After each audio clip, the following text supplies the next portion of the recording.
G'day, Kieran McAnulty here, and I'm here to talk rugby. The ITM Cup kicks off this week, right on the heels of Super Rugby final, and we get a chance to see New Zealand's best rugby talent on display.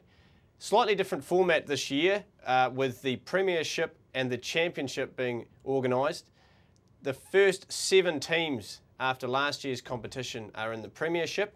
That is Canterbury, Auckland, Waikato, Wellington, Southland, Taranaki and Bay of Plenty, and the bottom 7 teams are in the Championship. That is Hawke's Bay, North Harbour, Otago, Northland, Counties Manukau, Tasman and Manawatu. Now these teams are fighting out for obviously the ITM Cup Championship and the Premiership, and those in the Championship are fighting out for the opportunity to play in the Premiership next year. We're really looking forward to these matches. They are promising to be an absolute treat, and we've got 4 games lined up to talk about today. Just before I do, I just need to talk about the format of the competition. Each team in each competition play each other once, home and away, and they play 4 games against teams in the other competition. Now the way it works out is that there is a cross-division match, is what they call it. That's predetermined by the placings of last year, and the Championship teams get to pick 2 teams that they play against, and the Premiership team gets to pick 2 teams from the Championship that they get to play against. Confused? Don't worry about it. What you do know and can be sure of is that the TAB will be covering every match live, just like we have done in every previous season. The 4 games to look at this week. The competition kicks off on Thursday night, and that is the Otago team hosting North Harbour. Both teams were pretty average last year, Otago especially, but they'll be buoyed by the 14 new signings that they've picked up this year. Slightly controversial that a lot of these players are from outside the region, but unfortunately that's the nature of professional football. They'll be looking forward to the new signings of Ben Artinga and, of course, Buxton Popuali'i from Wellington, a very good sevens player. They'll also be buoyed by the fact that Tony Brown, who's coming back in a player-coach role, he'll be coming in probably at first 5 as always, not on a regular basis, but he'll be there if needed. Also their captain, the South African flanker, Eben Bear. Now he was fantastic last year. He played a very key role in the game against Southland when Otago nearly wrestled the Ranfurly Shield off their closest neighbour, but were unsuccessful. They'll be looking forward to this match against North Harbour, who have not had the best build-up, with their coach being involved with the Blues setup this year, and Jeff Wilson, the assistant coach from last year, having to play a key role there.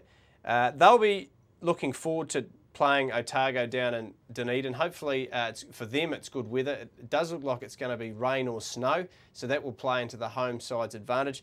But with signings like Rudy Wolf coming back and young Nafi Tuitavaki playing, North Harbour should have the edge. I like them, I'm going to back them, and I think they're going to win by around about 4 points. The other match down that way is Southland hosting Waikato on Friday night. That should be an absolute beauty. Both teams played fantastic rugby last year. Obviously Southland were the darlings of last year's competition, holding the Ranfurly Shield for such a long time, to the point where it seemed the whole country were behind them. But things are different this year. They've had a lot of controversy off the field with budgetary restraints. They've had to get big backers from down there, including the NZRU, to help them. But it looks like they've used that money wisely, signing the likes of Cade Pokey and other key players as well. It is a blow for them that Simon Culhane has stepped down from the head coaching role. In my opinion, I think he was key to their success in previous years. However, they retain the majority of their squad, the likes of Jamie McIntosh and young fellas like Tim Boys coming through as well. Their pack is going to be solid.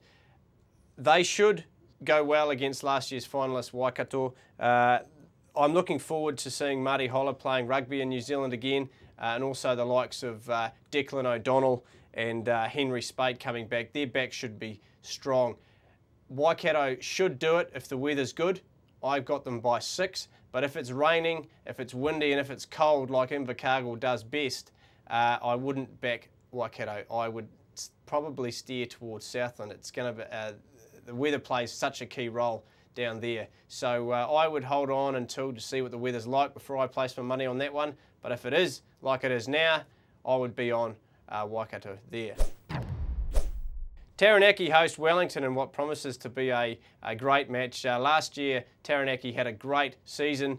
They are buoyed by the fact that one of their strong players, in Jared Hoata, he's made the All Blacks, but unfortunately for them this week, that's not going to help because they face a Wellington side who are looking to reverse their fortunes of late. Although Wellington made the semi-finals last year, they are struggling with numbers, arguably anyway. They've lost a lot of key players, probably the most notable of which is Rodney Soialo. He has struggled with form of late in the last couple of seasons in terms of the All Blacks, but at a provincial level, he was key in their leadership. Wellington are going to go away with losing a lot of players, and I just think that's going to play a big part in this week's match. I'm looking forward to seeing Michael Hobbs come back from injury, but I'm confident that Taranaki should do it. I know it's a big call, but I've got them by 3, and I reckon they're going to do it. So I recommend you get on that one, chuck that into your multis. The last match is the big grudge match of any season when it comes to New Zealand rugby. That's Auckland versus Canterbury. Auckland and Canterbury, probably the two teams that punters outside those regions love to hate, but this is the one game that they love to watch, and it promises to be a beauty. Both sides are hit by All Black commitments, probably more so Canterbury, but as we've seen in the past, this is nothing new, and they really do know how to cope. They've got the depth, they know how to recruit a lot of players from other regions to go down there and play for their provincial sides. The Whitelocks from Manawatu are a big example of that, and I think Canterbury should be able to do it. I'm looking forward to seeing Auckland come through with the likes of their first 5, young Enscombe there. He promises to be a key talent, but I'm also looking forward to seeing the Canterbury pack looking to get together again after seeing the Crusaders miss out on the Super Rugby final last weekend. I think Canterbury should do it, although I wouldn't be surprised if Auckland do tip them up. Sitting on the fence, you could accuse me of, that's fine. You're the one with the money, and I'll be interested to see where you place it. Good luck.